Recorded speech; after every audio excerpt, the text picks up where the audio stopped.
Tatay Digong talagang, alam mo, lahat tayo, dama natin yung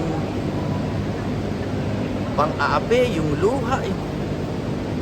Ako basta nagpapasalamat kay Digong. Tay, dapat tapos ka na eh. Tapos ka na dapat sa trabaho. Hanggang ngayon, nagsasakripisyo ka pa. And not just for the candidates, but to fix this goddamn country. Hanggang ngayon po, nagtatrabaho kayo.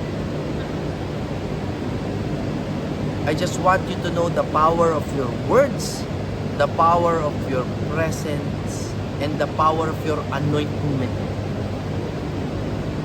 Please rejoice in the fact that you are in fact a chosen one. Hindi the chosen one, marami namang chosen.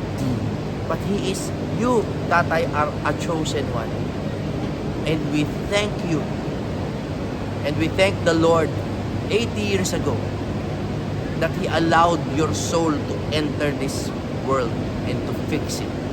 Itutuloy po namin yan. Mabuhay man kayo hanggang 200, lumakas man kayo, humina man kayo, mawala man kayo sa daigdig o tumuloy kayo ng ilan pang dekada, pagpapatuloy namin.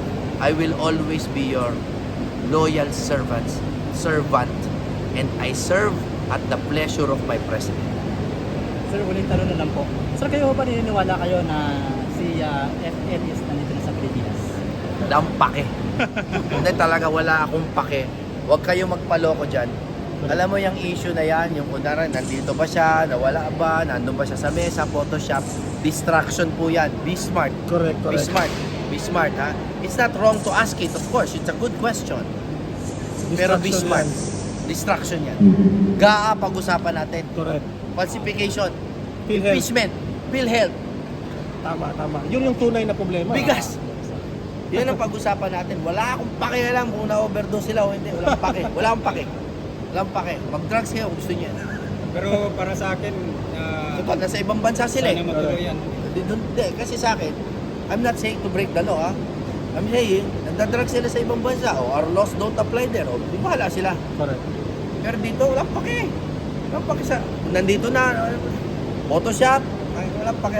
Ang paki is yung tunay na problema. O, sa ano tayo? Lumalayo po tayo sa tunay ng issue Oh, ng sa totoo lang, isa lang naman ang problema natin, budget. Lahat yan, budget yan. Correct. Impeachment, budget. Pinalis si tatay, budget. Budget. Pera. Because greed is running this government. Greed. Greed. Hindi lang greedy people. Greed. The entity of greed. Yun The yung- spirit of greed is running. There are demons in our government. Yun yung dahilan sa lahat ng gulo, attorney, di ba?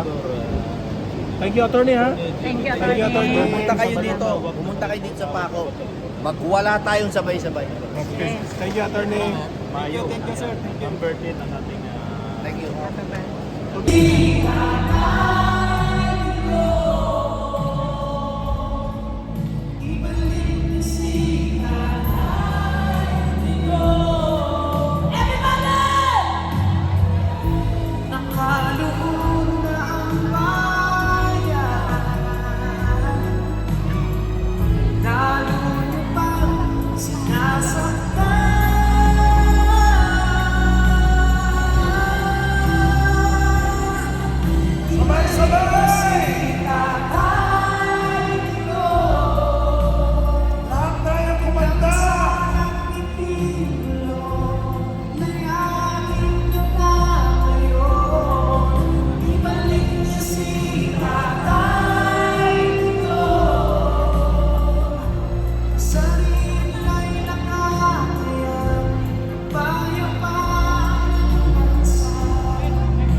Gaya ng itsura ng Pilipinas, pinagkakaroon ng ayos.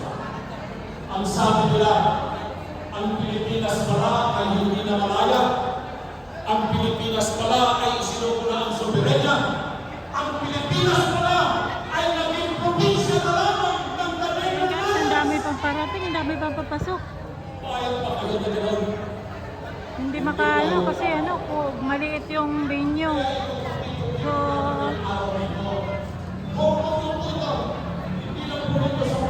yan, dami pa dito sa labas mga guys.